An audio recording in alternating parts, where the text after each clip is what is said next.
और राष्ट्रीय शिक्षा नीति यह उद्धरण के साथ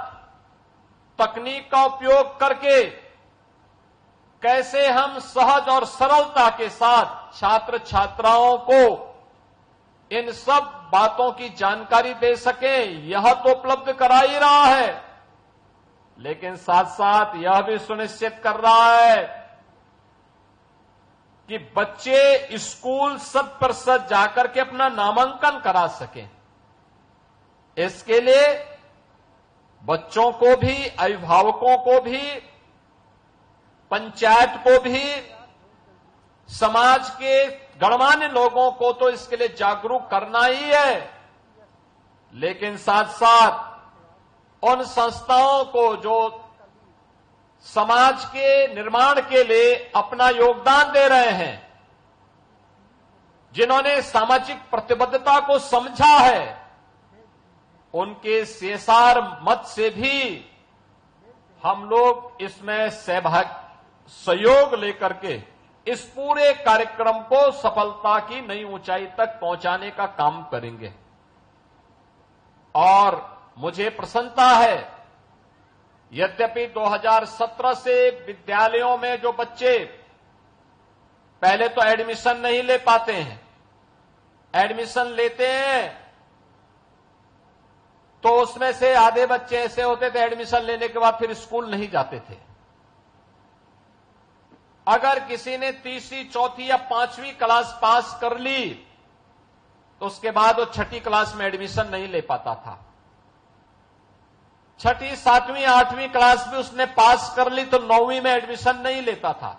यानी परिणाम क्या था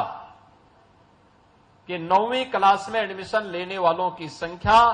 पहली क्लास में एडमिशन लेने वालों की संख्या की तुलना में आधी रह जाती थी। हाई स्कूल के बाद जब सीनियर सेकेंडरी स्तर पर जाता था, इंटरमीडिएट के लिए आता था, उसमें भी कमी आ जाती थी और अंततः स्नातक करने वालों की संख्या 25 से 30% मात्र रह पाती थी और उसमें भी क्वालिटी का ध्यान नहीं दिया जाता था। आज एक तरफ हम लोगों ने 2017 में प्रारंभ किया पहले स्कूल चलो अभियान। स्कूल चलो अभियान में जो सबसे अच्छा परिणाम आया कि अकेले उत्तर प्रदेश के अंदर हम लोगों ने देखा कि लगभग 58 से 60 लाख बच्चे नए बढ़े थे, जिन लोगों को हमें बेसिक शिक्षा परिषद के स्कूलों में एडमिशन कराने में सफलता प्राप्त हुई। आप सोचिए, कोरोना में स्कूली शिक्षा सबसे ज्यादा प्रभावित हुई, लेकिन 1,34,00,000 से बढ़कर के छात्रों की संख्या उत्तर प्रदेश बेसिक शिक्षा परिषद में 1,92,00,000 पहुंच गई और 1,92,00,000 की संख्या बताती है कि बच्चे स्कूल जाना चाहते थे, लेकिन उनको ले जाने का कोई माध्यम नहीं बन पा रहा था, उनको प्रेरित और प्रोत्साहित करने का कोई माध्यम नहीं बन पा रहा था। फिर इन बच्चों के लिए हम कुछ कार्यक्रम अपना आगे बढ़ा सकें, इसके लिए सरकार ने प्रारंभ किया। हम इन बच्चों के लिए, मैं जाता था इस अलग अलग क्षेत्रों में, जब मैंने देखा तो मुझे कुछ चीजें देखने को मिली। खास तौर पर बालिकाओं की शिक्षा के बारे में बहुत ज्यादा रुचि न होने के कारण अभिभावक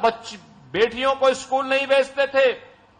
या भेजते थे तो यूनिफॉर्म नहीं बनाते थे, जूते चप्पल नहीं देते थे।